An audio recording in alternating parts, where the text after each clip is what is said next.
personas y se multiplicaron por 13 en el escenario. Eso es bueno. Quizás era porque necesito tener una barra, una porra, como dicen en México, aquí cerca. No, en realidad mi única intención era que reconozcan, porque yo sé que los conocen. A mi esposa Patricia Torres y a mi hijo Jorge, ¿no? Y esta familia, bueno, tiene parte del origen de esta familia, está sentada por allá, ¿no? Es mi mamá, y la otra parte está en México, ¿no? La parte de la mamá de mi esposa, su familia también. Y sí, este día mi esposa va a tener el espacio para compartir con ustedes, ¿no? Vamos a poner acá al frente a que predique, ¿no?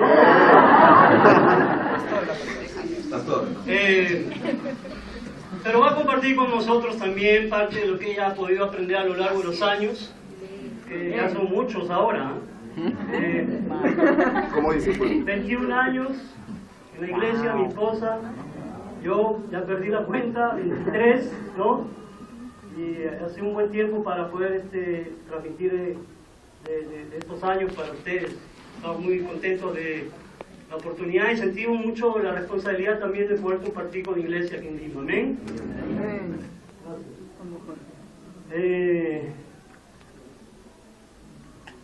De verdad estoy súper contento y agradecido también con Dios de este tiempo, porque claro, ahora se convierten en ya varias semanas, 9 semanas, dijo César, partiendo hoy, 2 meses más, ¿no? Si le sumas más o menos, si no me equivoco, son 9 semanas, teniendo en cuenta también que ahora ya nos juntamos todos los domingos, ¿no? Y bueno, pensando qué compartimos con la iglesia, en realidad quisimos con Pati preparar un programa para este tiempo, porque creemos que es una buena oportunidad de compartirles de nuestra vida y lo que hemos aprendido, y creo que vamos a hacer un paréntesis. Yo hablé de este tema con César y él me dio la libertad en el fondo de seguir con lo que él estaba enseñando o hacer un paréntesis, y yo escogí hacer un paréntesis, ¿ok? Y tengo 9 temas que quizás algunos de ustedes quieren anotarlos, porque no sé si les gusta más el factor sorpresa, como venir cada domingo y no saber de qué van a hablar, ¿no? Puede ser, pero a lo mejor te ayuda con anticipación saber para dónde van, ¿no? Para dónde está orientada la enseñanza. Entonces, el día de hoy queremos tratar un tema que es trasfondo religioso en la vida de un discípulo, ¿ya? Básicamente, esa es la idea. La próxima semana queremos compartir la vida de un discípulo en el siglo XXI, y hablar un poco de qué implica nuestra vida secular, ¿no? El tema de trabajar, el tema de estudiar, el tema de gobernar una familia en medio del siglo XXI, en medio de esta vida tan agitada, tan acelerada, tan ritmo vertiginoso en el que vivimos. La semana 3 queremos hablar de la música y las celebraciones. Y después les vamos a explicar por qué estamos tratando estos temas, ¿no? No es algo que hemos descubierto nosotros en realidad, ni mi esposa ni yo. Es un tema que se ha tratado en la iglesia a nivel mundial. Y bueno, mi esposa le va a compartir más quizás de esa parte también del aprendizaje. La semana 4, internet, redes sociales, herramientas o bombas. Semana 5, el crecimiento de un discípulo según el patrón bíblico. ¿Okay? 6, la semana 6, pruebas como obstáculos o bendiciones. ¿Qué son para ti las pruebas? Un obstáculo, una bendición. La semana 7, la iglesia como cuerpo de Cristo. A lo mejor parece obvio el tema, pero vamos a ver por qué, de qué se trata esto. La semana 8, evolución de la iglesia a través del tiempo. Y me refiero de nuestra iglesia. No vamos a hacer un tratado aquí histórico de la evolución del movimiento cristiano cristiano a lo largo de los años. No, vamos a hablar de la evolución de nuestro movimiento, de nuestra iglesia, cómo nos toca enfrentar esa evolución a lo largo de los años. Repito rápido, ¿quieren? Semana... Ya, estamos en servicio de... ¿cómo se llama? Digitación. La semana 1, trasfondo religioso en la vida de un discípulo. ¿Okay? La semana 2, la vida de un discípulo del siglo XXI. Hablar de, ¿no?, todo lo que rodea nuestra vida, porque el hecho de que seamos discípulos no quiere decir que no trabajamos, que no estudiamos, que las cosas nos caen del cielo, que no tenemos dificultades que resolver con nuestras familias. ¿Quién de ustedes vive así? Yo no. Semana 3, la música y las celebraciones, específicamente esto que implica para un discípulo, cómo enfrentar este tema de la música y las celebraciones, ¿ya? Semana 4, internet, redes sociales, herramientas o bombas. Les va a tocar quizás más a las generaciones más recientes, ¿no?, a los más jóvenes. De todos modos, después les puedo dar esto si quieren. La semana 5, el crecimiento de un discípulo según el patrón bíblico.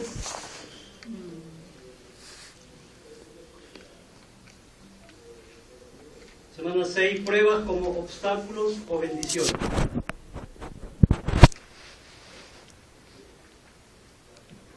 De ahí vamos a compartir nuestra vida. Bueno, nos ha tocado ya vivir en 3 países y en cada país hemos vivido situaciones que te imaginarás la cantidad de pruebas que hemos enfrentado en 23 años como cristianos, ¿no? Más o menos, multiplícale pues unas, ¿cuántas? 10 por año, pueden ser más de 200 pruebas, ¿no? De todo tipo, ¿no? Semana 8, la iglesia como cuerpo de Cristo. 7. Están atentos, ¿no? La iglesia como cuerpo de Cristo. La 8, evolución de la iglesia a través del tiempo, me refiero a nuestra iglesia. Evolución de la iglesia de Cristo a través del tiempo.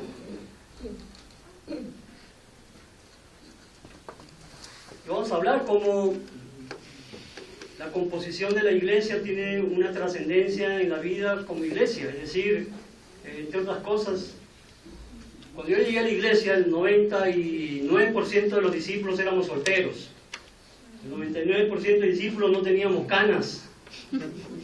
No estábamos, pues, ¿no?, en una vida que se empieza a volver más compleja cuando te casas, cuando tienes hijos, y cuando te vas haciendo cada vez más grande, ¿no?, más adulto. Un día la iglesia va a tener un porcentaje importante de gente, de discípulos de más de 60, 70 años probablemente. Esa es la iglesia que nos viene, ¿no? Y también ver cómo la generación que emerge va a eslabonarse, cómo va a ser un motor en medio de la otra iglesia que ya tiene una buena proporción de discípulos de edad avanzada. Me anima mucho de verdad ver aquí un par de hermanos jóvenes que han compartido con nosotros la bienvenida y la Santa Cena. Es un refresco en el corazón saber que hay gente de esa edad que está dispuesta a hacer por la iglesia mucho, de verdad. Estoy súper contento y agradecido. También Ray estuvo por mi casa el viernes, ¿no? Y siempre le pide a mi hijo que le regale un poco de estatura, dice. Regálame unos centímetros. Increíble, ¿no? Tener esa generación ahora de gente joven también, que ahora, yo sé que hay un grupo aquí especial incluso, ¿no? Estudiantes, en fin. Amén. Increíble. Estábamos en la 8, ¿no? Y la última, ¿qué creen que va a pasar? En la semana 9 no vengo. Porque no quiero saber lo que han pensado, ¿no? No es cierto, lo voy a enfrentar y creo que va a haber una gran cosecha de lo que vamos a compartir. Pero la semana 9 habíamos pensado en que sea una semana de testimonios. Y en el fondo lo que queremos es que hermanos pasen aquí a compartir qué les hizo reflexionar, qué cosecharon de esto. Y no es que necesariamente nos echen flores, por favor, esa no es la idea. La idea es que en qué sentido tu corazón se ha movido, ¿no? Y cómo ha podido ayudarte pues en tu caminar como discípulo. Esa es la intención. Yo, por supuesto, que presento mi conciencia a los ojos de Dios y lo que creo que lo que voy a compartir viene de Él. Tú tienes la oportunidad de retener, si consideras que hay algo que te causa controversia, etcétera, tú revísalo. Y es una de las cosas también que vamos a hablar hoy. De cuáles son nuestras armas para defendernos de enseñanzas apócrifas, de enseñanzas que a lo mejor no son ciertas, están contenidas en la Biblia, ¿no? Entonces la semana 9 queremos darle el espacio a ustedes, ¿no? Yo espero sentarme por allá y que este grupo esté aquí, al frente, ¿no? Compartiendo qué cosechaste y quizás, no sé, veamos el formato, a lo mejor hay espacio para 3 hermanos, cosas puntuales. Esa es la idea, ¿amén? Vamos a partir con una oración. Padre, queremos darte muchas gracias el día de hoy por darnos la vida, porque reconocemos que gracias a tu poder podemos respirar, podemos movernos, podemos tener los sentidos para escuchar, para ver. Padre, cada cosa es posible por tu misericordia y tu poder. Gracias por esta iglesia, por este pueblo de fieles que te siguen, que te buscan, que te persiguen, a pesar de las circunstancias, de las pruebas que enfrentamos. Te doy gracias por mis hermanos que han permanecido en pie y que siguen con la mirada puesta en el último día, Señor. Bendícelos. Padre, recompénsanos, por favor, por nuestro afán de quedar de tu mano en el día final. Lo pedimos en el nombre de tu Hijo Jesús y confiamos en su poder. Todo sea para la gloria y honra de Él. Amén. Ya está. Entonces, mi esposa va a compartir más o menos a la mitad de la clase. Espero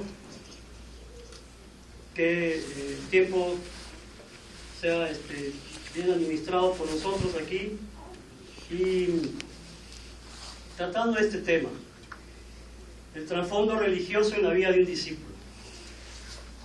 Y pensaba, bueno, ¿qué implica reconocer nuestro origen religioso?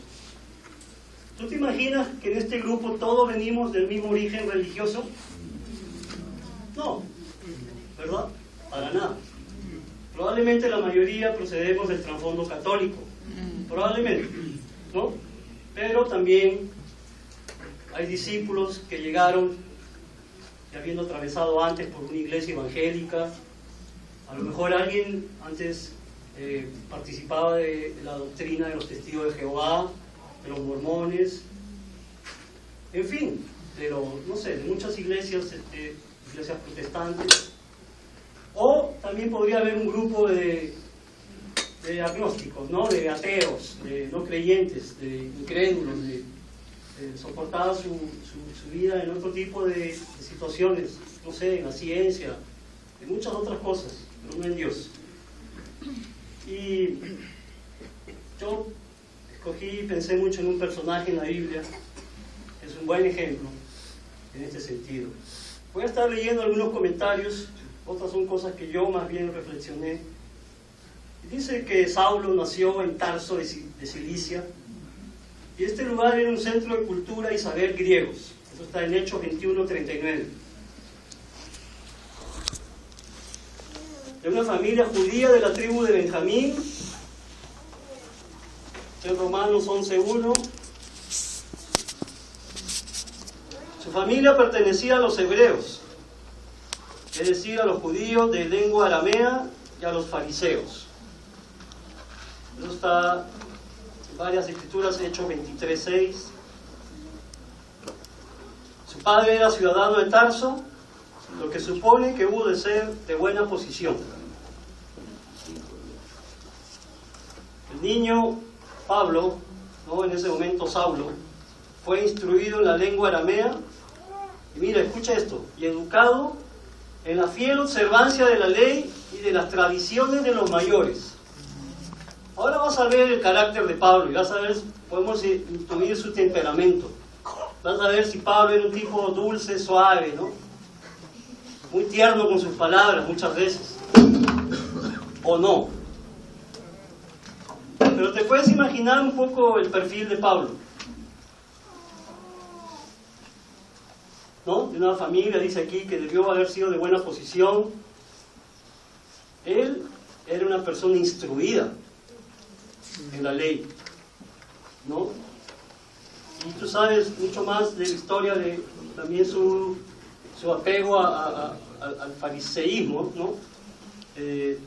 Y de cómo él llegó a ser un perseguidor de la iglesia incluso, ¿no? Sabes todo esto. Y una de las cosas que pienso es que a lo largo de los años, en nuestro caso también, y antes de ser cristianos, nosotros hemos recibido influencias de distinto origen, hemos sido influenciados por personas diversas, por circunstancias distintas, por muchos, incluso lugares donde hemos vivido, etc. ¿Estamos de acuerdo? Nosotros tenemos una influencia de distinto tipo. ¿Ya? O sea, según los psicólogos somos influenciados en los 5 primeros años de vida, adoptamos muchos hábitos que van a prevalecer a lo largo de nuestra vida, ¿no? La familia, el entorno que nos rodea, la escuela en la que fuiste, el lugar donde viviste, todo esto, lo que has estudiado, los amigos, que son una gran influencia en la etapa de la adolescencia sobre todo, ¿no? Entonces hay muchas cosas que a nosotros también nos han influenciado antes de volvernos cristianos. Y esta es una de las primeras cosas que yo quisiera que podamos reflexionar, en cada quien personalizarlo, ¿no? Entonces, por un lado, estas vivencias que hemos tenido antes de llegar a la iglesia moldean, sí, nuestro carácter, moldean nuestro temperamento, moldean nuestra personalidad. Eso es algo con lo que llegamos a la iglesia. Y es importante reconocer estos rasgos y cómo son oportunidades o amenazas, cómo podrían ser debilidades o fortalezas. ¿No? Hay personas en la iglesia que quizás por este trasfondo en su vida secular, no son personas inseguras, introvertidas, o hay otro tipo de discípulos que son al contrario, a lo mejor son súper exhibicionistas, pero también puede caer en una situación pecaminosa, ¿no? Incluso. Pero sin importar cuál es nuestra tendencia en el fondo, el punto es cómo nuestra relación con Dios puede moldear y transformar estas debilidades para su gloria. Eso es lo que tenemos que pensar. Para eso nos hemos hecho cristianos, porque nos hemos puesto nuestra esperanza en el poder de Él. También es importante reconocer que estas peculiaridades de temperamento, carácter, de antecedentes, de trasfondo secular también, y religioso, vamos a ver por qué, en ningún caso nos otorgan libertades hacia el pecado, en ningún caso. Ni tampoco debieran ser excusas para terminar por doblegar nuestra vida como cristianos. ¿A qué me refiero? Uno no puede decir, bueno, hermano, yo soy agresivo porque yo soy policía. Tú sabes que en México hubo un momento donde había un ministerio de militares. Y hablo de militares jóvenes, ¿ya? Entonces te imaginarás el temperamento de ese sector, porque llegó a ser un sector, ¿no? Había muchos hermanos militares que se hicieron discípulos en México. Y yo anduve con ellos un tiempo, ¿no? Todavía yo estaba soltero en esa época. Pero uno no puede, por ejemplo, pues al amparo de lo que es tu vida secular, decir, pues no soy agresivo, mi naturaleza es esa, soy hostil, pues porque mi trabajo me toca ser así, ¿no? Sospechar de todo el mundo, etc. O tampoco uno podría decir, bueno, yo no soy egoísta porque, bueno, yo soy huérfano, hermano. Yo crecí básicamente abandonado. Nos tocó en Chile conocer a un hermano que efectivamente fue huérfano, ¿no? Lo abandonaron, creció en un orfanato y su tendencia era ser bien egoísta. ¿Por qué crees? Bueno, revisemos su pasado. Él creció y entendió que toda la vida se lo tenía que ganar a pulso, ¿no? O sea, él no recibió como quizás el promedio hemos recibido, ¿no? Entonces esto lo llevaba a ser bien retraído con compartir sus cosas con otras personas. Estas son situaciones reales que tenemos que reconocer, pero debemos enfrentarlas de la mano de Dios. Ese es el punto. Otra cuestión es ver cómo estos antecedentes, pero ya en el plano religioso, es decir, en el sentido de la doctrina que hemos aprendido antes de ser discípulos, pueden estorbarnos en nuestro crecimiento y desarrollo espiritual o pueden ayudarnos para madurar como cristianos. Mira, vas a ver el caso de Pablo, ¿qué pasó? ¿No? Pensando en eso, pienso mucho en cómo usamos nuestra experiencia previa para edificarnos. La manera como llegaste a la iglesia, cómo te ha servido para seguir construyéndote como cristiano. Vamos a ver en Filipenses 3, 1, 6.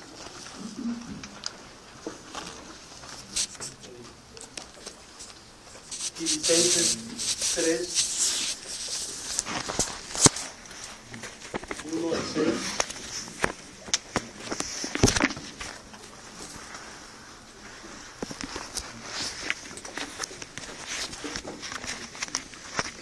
Vas a poder mirar un poquito más de cómo era Pablo, ¿no?